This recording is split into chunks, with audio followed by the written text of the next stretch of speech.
ছোট থেকে মা দিদাদের কাছে শুনে বড় হয়েছি যে এই সবজিগুলোকে নাকি ঠান্ডা সবজি বলে। আমি তো শুনেই হাসতাম, সবজি আবার ঠান্ডা হয় নাকি? হ্যাঁ, তবে সবজিগুলো ঠান্ডা নয়, আসল কথা হলো এই সবজিগুলো খেলে পেট ঠান্ডা থাকে গরমে আমরা যে সকল সবজিগুলো খেয়ে থাকি। নমস্কার বন্ধুরা, রসনালয়ে আপনাদের অনেক স্বাগত। আজ আমি আপনাদের সঙ্গে শেয়ার করব খেরোর ঘন্ট রেসিপি। তার জন্য আমি এখানে প্রথমে 50 গ্রাম মতো ছোলার ডাল নিয়ে 3 ঘন্টা আগে ভিজতে দিয়ে জল ঝরিয়ে পরিষ্কার করে ধুয়ে কুকারের মধ্যে দিয়ে একটু সেদ্ধ করে নেব। অল্প জল দিয়ে সেদ্ধ করতে বসিয়ে দেব। তারপর আমি চলে যাব খেরোটা কাটতে। প্রথমে সেদ্ধটা এমনভাবে করব যেন সেদ্ধটা খুব গলেও না যায়, আবার যেন ভালোভাবে সেদ্ধ হয়ে যায়। এই যে এগুলো হলো খেরো, আপনারা অবশ্যই চিনে থাকবেন। এখানে 1 কিলো খেরো আছে, 3টে বড় সাইজের খেরো। এটা কিন্তু দেখতে শশার মতন, কিন্তু এগুলো শশা নয়।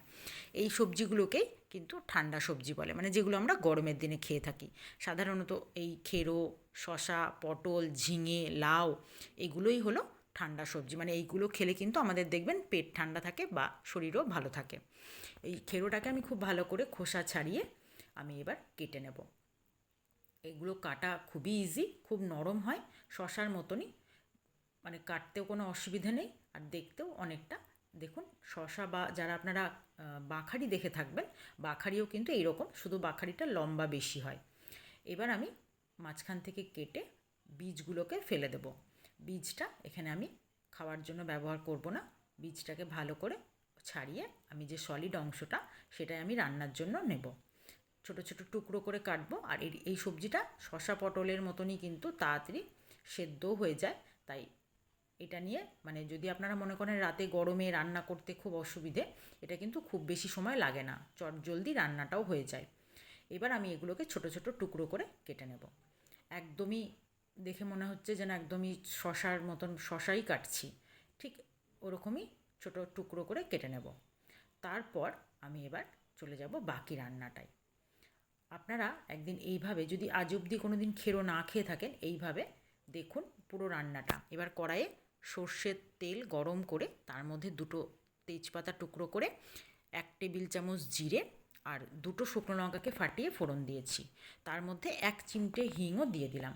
এবার দেখুন ছোলার ডালটা আমি ঠিক এমনভাবে সেদ্ধ করেছি যেন গোটা আছে অথচ খুব ভালোভাবে নরম হয়েছে, আর খেরোটাও পুরোটা কাটা হয়ে গেছে। হিংটা দেওয়ার পর তেলটার মধ্যে আমি এখানে অল্প একটু আদা গ্রেট করে দিয়ে দিলাম। আদাটা গ্রেট করে নিয়েছি আমি, কিন্তু এখানে বাটিনি, আপনারা চাইলে অবশ্যই বেটেও দিতে পারেন। এবার আদাটা নাড়াচাড়া করে তেলের মধ্যে এবার কেটে রাখা খেরোগুলো সব দিয়ে দিলাম।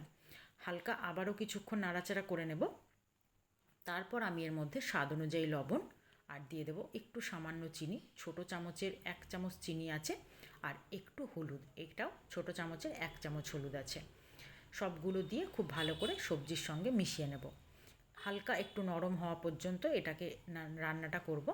তারপর এবার আমি এর মধ্যে যে সেদ্ধ করে রাখা ডালটা আছে সেটা দিয়ে দেব। দেখুন বেশ একটু নরম হয়ে এসছে, একটু ভাজা ভাজাও হয়ে গেছে।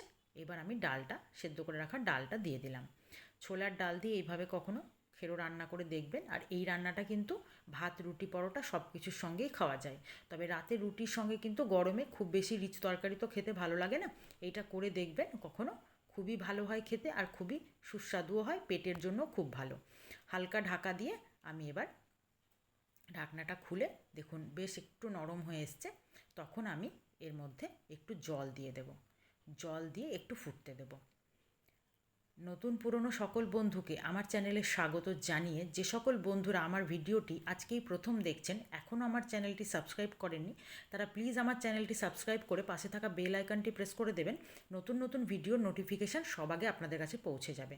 আর যে সকল বন্ধুরা আমার ভিডিওটি ফেসবুক পেজ থেকে দেখছেন, তারা অবশ্যই আমার পেজটি ফলো করে দেবেন।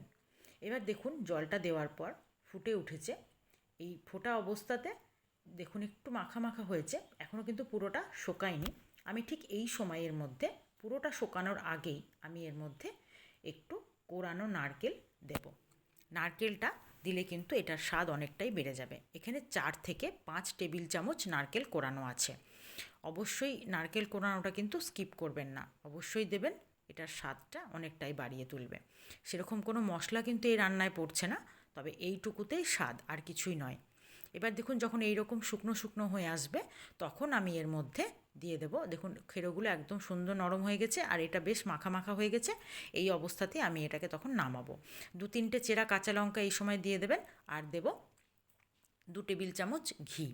এই রান্নার শেষে কাঁচা লঙ্কা আর ঘি দিয়ে নিরামিষ রান্নাটা একটু রেস্টে রেখে নামালে কিন্তু এটার স্বাদ অনেকটাই বেড়ে যায়।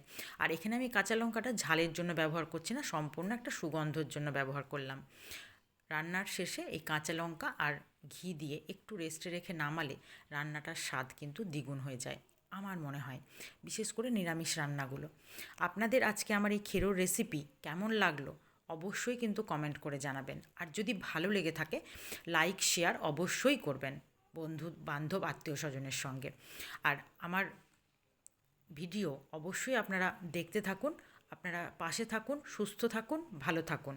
আর রেসিপি ভালো লাগলে আমাকে কিন্তু কমেন্ট করে জানাতে ভুলবেন না। আজ এই পর্যন্তই, ধন্যবাদ।